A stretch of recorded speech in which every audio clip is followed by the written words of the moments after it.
घंटाघर लखनऊ पे औरतों का एहतजाज जारी है और तकरीबन अब बहुत जल्द इनके 50 दिन पूरे होने वाले हैं, जिसको कह लीजिए कि हाफ सेंचुरी नॉट आउट, क्योंकि जिस तरह से इनकी जज्बा है और इनके अंदर जो जोश है उसे अंदाज़ा होता है कि अभी कितने 50 दिन या और आगे बढ़ती चली जाएंगी।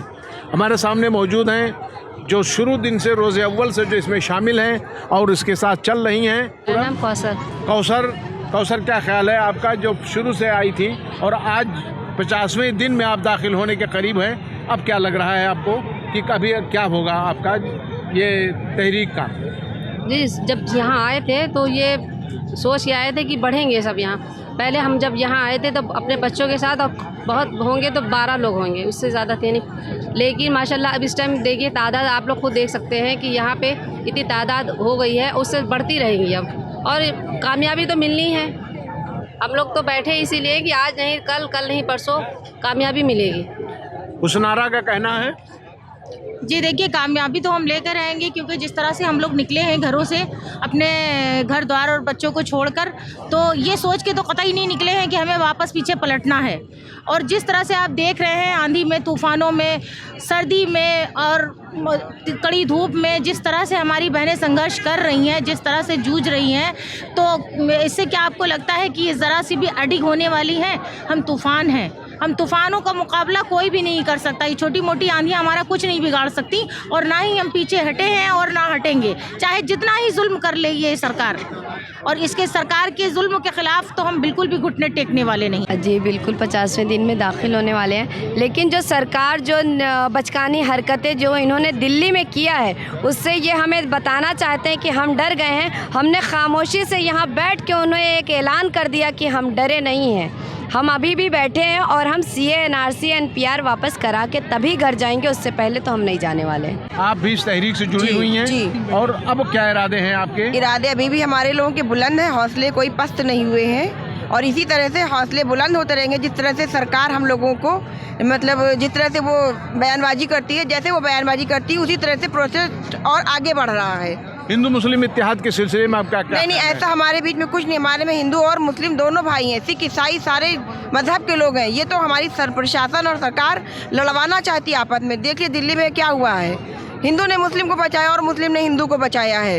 इस तरह से हमारा कोई गलत मैसेज नहीं जा रहा है, न जाएगा। हम लोग एक हैं और एक रहेंगे। इस सरजमी पे जिस तरह से पैदा हुए उसी दस्तूर हिंद का तू निगहबान जामिया, दस्तूर हिंद का तू निगहबान जामिया, कुर्बान जामिया तेरे कुर्बान जामिया, कुर्बान जामिया तेरे कुर्बान जामिया। आज़ादी और शहरियत कानून बिल NRC और NPR के ख़िलाफ़ औरतों का जोश खरोश बढ़ता जा रहा है। लखनऊ घंटा घर पर इनकी तादाद में इजाफा हो गया। इनकी जोश को कोई ठंडा नहीं कर सकता है, इसको कोई इन्हें शिकस्त नहीं दे सकता है। आज जिस तरह से इन लोगों ने बाहर निकल करके ये नारा लगाना शुरू कर दिया है कि मेरे कफन पे लिखो आज़ादी और हमें चाहिए आज़ादी, हमें अजीज़ है आज़ादी। इस सिलसिले में हम जब गुफ्तगू करते हैं बहनों से तो उनका जोश और जज्बा वही है जो इससे कब्ल था। आज़ादी से मतलब क्या है? आज़ादी से मतलब जो देश में अभी आप देख रहे हैं हो रहा है, मतलब ये वो हो रहा है जो आपको ध्यान होगा कि अंग्रेज़ों के टाइम पे हुआ था। हमारा देश उसी रास्ते पे चल रहा है और उसी तरह हो रहा है। आज जब हम अपनी आंखों से दिल्ली का वाक़या देख रहे हैं, दिल्ली में क्या हुआ है, क्या क्या घटनाएं घटी हुई हैं, उस दिल्ली के उस घटनाओं से हम ये देख रहे हैं कि जब हमारे गांधी जी थे, जब भगत सिंह थे, जब चंद्रशेखर आज़ाद थे, तो उस टाइम पे भी यही होता हुआ होगा। उन लोगों को कितनी परेशानियों का सामना करना पड़ा होगा, उन्हें अंग्रेज़ों से किस तरह से लड़ना पड़ा होगा। आज अंग्रेज़ों की नस्लें वो यहाँ पर यही काम कर रही हैं। हमें उन सब चीज़ों से आज़ादी चाहिए, जैसे भगत सिंह ने कहा था, जैसे गांधी जी ने कहा था, जैसे चंद्रशेखर आज़ाद ने कहा था कि हमें आज़ादी चाहिए। हमें ऐसी सरकारों से आज़ादी चाहिए ताकि ये जनता, जो हमारे देश की जनता है, वो आज़ादी की सांस ले सके, हमारे संविधान को बचा सके, हमारे देश को बचा सके। शबीना खान ने बहुत तफसील से समझाया कि आज़ादी से इनका मुराद क्या है। जीना साहिबा कहती हैं कि आज़ादी के मुतालिक जिस तरह से आप दिल्ली की धमक और दिल्ली के झगड़े की, दिल्ली के तशद्दुद की आँच यहाँ तक पहुँची है, उस आँच को महसूस करते हुए उससे बचने का आप लोगों ने क्या तरीका अख्तियार करेंगे? हमने यही तरीका है कि अगर हम जो लड़ाई कर रहे हैं, इसमें अभी आपने दिल्ली में देखा हो कितनी जानें गई हैं संविधान को बचाने के लिए, देश को बचाने के लिए और अपने हक को लेने के लिए। तो इसके लिए अगर हम जीत गए तो हम जीत गए, हमें वतन मुबारक, हार गए तो हमें कफन मुबारक। शिबू खातून कहती हैं, बताएं क्या ख्याल है आपका? तशद्दुद जो किया गया और जिस तरह से आप लोग लड़ रही हैं NRC के ख़िलाफ़ और उसे नई शहरियत क़ानून के ख़िलाफ़ जो लड़ रही हैं, तो साजिशियों के तशद्दुद से कैसे बचेंगे? कैसे बचेंगे क्या, बस हम लोग ऊपर वाले से ही दुआ कर रहे हैं कि किसी तरह से हमारा ऊपर वाला वो करे, वरना तो दिल्ली में तो किस तरह के हमारी माँ बहनों को इस तरह से करा जा रहा है कि देख के हम लोगों को बहुत हम लोग बयान नहीं कर पा रहे हैं कि किस तरह से हमारी बेटियाँ बहनें किस तरह से मारी जा रही, नोची जा रही हैं। इतना खौफ भर दिया है, इतना डर भर दिया है हम लोगों को दिल में, मगर फिर भी हम लोग डरेंगे नहीं, हम लोग अपने हक को नहीं ले रहे हैं। आज़ादी तो हम लोगों का हक है। सबको बहादुरी का सबक तूने सिखाया, इस नस्ल नौ को जुर्रते इनकार सिखाया, जब जब पड़ा है जुल्म तू ही सामने आया, तुझ पर फिदा है मेरे दिलो जान जामिया, कुर्बान जामिया तेरे कुर्बान जामिया, कुर्बान जामिया तेरे कुर्बान जामिया। कुतुब, जो तहरीक चल रही है औरतों के यहाँ, इसके 50 दिन मुकम्मल होने वाले हैं और जोश खरोश वही बरकरार है। आज इस सिलसिले में कानपुर से आए हुए हैं पादरी जितेंद्र सिंह। वो पूरी बात बताएंगे कि नए शहरी कानून और जो NRC और NPR है वो किस साजिश के तहत लाया जा रहा है, जिससे हिंदू मुसलमान मज़हब कौम नहीं बल्कि गरीबों को इससे पूरी तरह से मिटा दिया जाएगा। तो सबसे पहले मैं पादरी साहब से गुजारिश करूंगा कि इस सिलसिले में कुछ अपनी हिमायत के जो देने आए हैं वो बताएंगे कि क्या साजिश है ये। देखिए साहब, हम यहाँ पर आज सिर्फ इसलिए आए हैं कि देश में जो ये दौर चल रहा है सिर्फ हिंदू मुस्लिम, ये गंगा जमनी तहजीब को मिटाने का, उसे तोड़ने का, आप देख लीजिए ये सरकार है ये पूरी रीति से आमदा है ताकि हम सबको आपस में लड़वा दे। केवल यही नहीं परंतु ये ज्वलंत मुद्दों पर ध्यान ना देकर सिर्फ हिंदू मुसलमान, जब भी इनसे बात करो ये पाकिस्तान की बात करते हैं, जब भी इनसे बात करो ये मुसलमान की बात करते हैं, जब भी इनसे बात करो ये धर्म की बात करते हैं।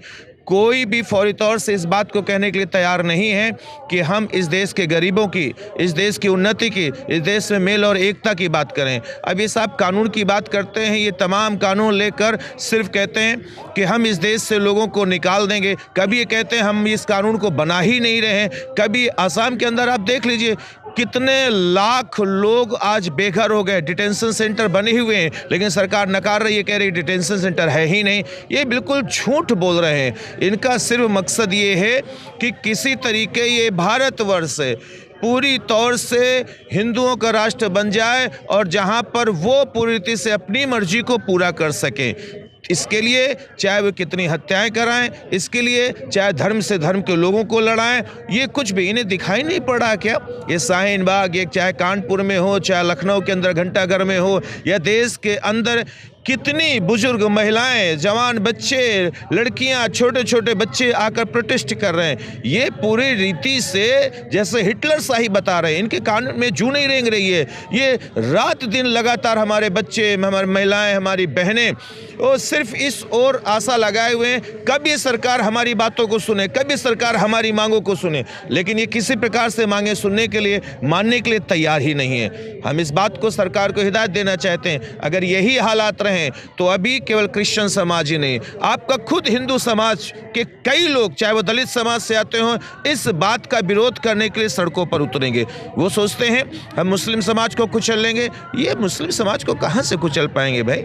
इस देश के अंदर मुस्लिम समाज ने इसे आज़ाद कराने के लिए, इसको उन्नति देने के लिए अपना खून बहाया है। हमारे क्रिश्चियन समाज का भी एक बड़ा योगदान है। आप देख लीजिए शिक्षा के स्तर पे, हॉस्पिटल के स्तर पे, सब बातों में हमने देश की उन्नति के लिए कदम से कदम मिलाकर इसको आगे बढ़ाने में मदद की है। आज ये हमारे चर्चों पर हमले कर रहे हैं, पादरियों को मार रहे हैं, बुरा व्यवहार कर रहे हैं, बाइबल को फाड़ रहे हैं। ये करना क्या चाहते हैं? ये चाहते हैं देश पूरी रीति से नष्ट हो जाए, देश बर्बाद हो जाए, पूरी रीति से ख़त्म हो जाए और गुलामी की तबीयत में चला जाए। लेकिन मैं सिर्फ अपनी बात को चाहता हूँ कि आप सब जागें, नौजवान जागें, बुजुर्ग जागें, महिलाएं जागें और जागें और इस बात का सख्त से सख्त विरोध करें। हम एक थे, एक हैं और एक रहेंगे। इनके बुरे मंसूबों को किसी भी रीति से पूरा होते हुए ना हम चाहते हैं और ना इन्हें होने देंगे। धन्यवाद। जब भी मुसीबतों में घिरा मादरे वतन, माथे पे जब भी आई वतन के कोई शिकन, निकला है सबसे पहले तू ही बांध कर कफन, भूलेगा ना वतन तेरे एहसान जामिया, भूलेगा जामिया तेरे कुर्बान जामिया, कुर्बान जामिया तेरे कुर्बान जामिया। हमारे दूसरे साथी जो कानपुर से ये भी तशरीफ़ लाए हैं, दलित पैंथर समाज। आप अंदाज़ा कर सकते हैं, हमारे मशरिक़ न्यूज़ के व्यूअर्स से अच्छी तरह महसूस कर रहे होंगे जो पैंथर हैं वो क्या कर सकते हैं और वो क्या इरादे लेके आए हैं, किस तरह से वो इस तहरीक को, इस मूवमेंट को आगे बढ़ाने चाहते हैं और इंसाफ भाईचारा के लिए लड़ाई वो लड़ रहे हैं। आपका पूरा नाम? मेरा नाम धनीराम पैंथर है जी, और मैं दलित पैंथर उत्तर प्रदेश का अध्यक्ष हूँ। और ये जो पूरे देश में, पहले तो पूरे देश में अपने माँ बहनों को, मुसलमान भाइयों को मैं मुबारकबाद देना चाहता हूँ कि पूरे देश में संविधान को बचाने के लिए वो संघर्ष कर रहे हैं। दलित समाज उनके साथ है, क्योंकि अगर हम संविधान की रक्षा के लिए, बाबा साहब के संविधान के लिए अगर मुसलमान एकजुट हो रहा है तो दलित भी आपके साथ है, पिछड़ा भी आपके साथ है, ईसाई भी आपके साथ है, सिख भी आपके साथ है।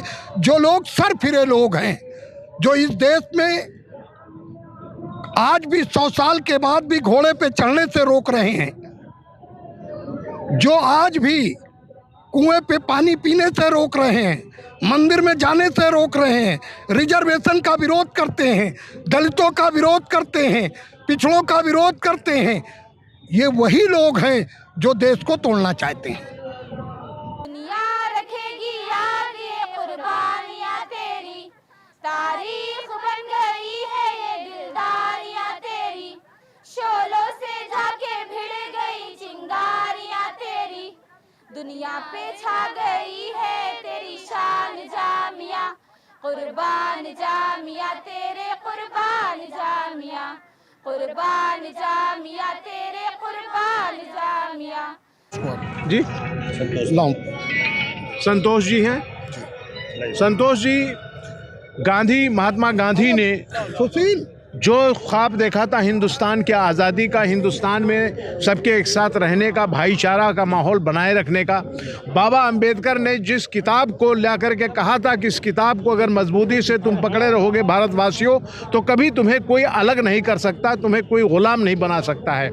आप औरतें हमारी बाहर निकल आई हैं, वो मैदान में बैठी हुई, चाहे वो शाहीन बाग हो, चाहे हैदराबाद हो, चाहे आजमगढ़ हो, चाहे वो कलकत्ता हो, चाहे वो और दूसरे जगह हैं वहाँ हो, लेकिन लखनऊ में जिस जोश खरोश के साथ जारी है, आप उनकी हिमायत देने आए हैं। आप क्या कहते हैं हमारे संविधान के सिलसिले में? देखिए, इनकी जो मंशा है हमारे संविधान को ख़त्म करने की मंशा है, क्योंकि ये चाह रहे हैं कि जब संविधान ख़त्म हो जाएगा तो यहाँ की व्यवस्था ख़त्म हो जाएगी, क्योंकि ये एक एक करके मारना चाह रहे हैं। ये सारे, चूँकि 15 और 85 की लड़ाई में ये सिर्फ एक एक करके मारना चाह रहे हैं, ये सारे लोगों को नहीं मारना चाह रहे। ये फुटकर अगर सोच रहे हैं कि इकट्ठा हम हमला करेंगे तो ये सब एक हो जाएंगे और हमको जो है खदेड़ देंगे, इसलिए इनकी मंशा है कि इन्हें एक एक करके मारो। ये मुस्लिम की बात करते हैं, ये पाकिस्तान की बात करते हैं, जबकि ऐसा कहीं कुछ नहीं है। पाकिस्तान की मुसलमान हिंदुस्तान में, इस भारत में रहा, भारत में रहकर उसने भारत को आज़ाद करवाया।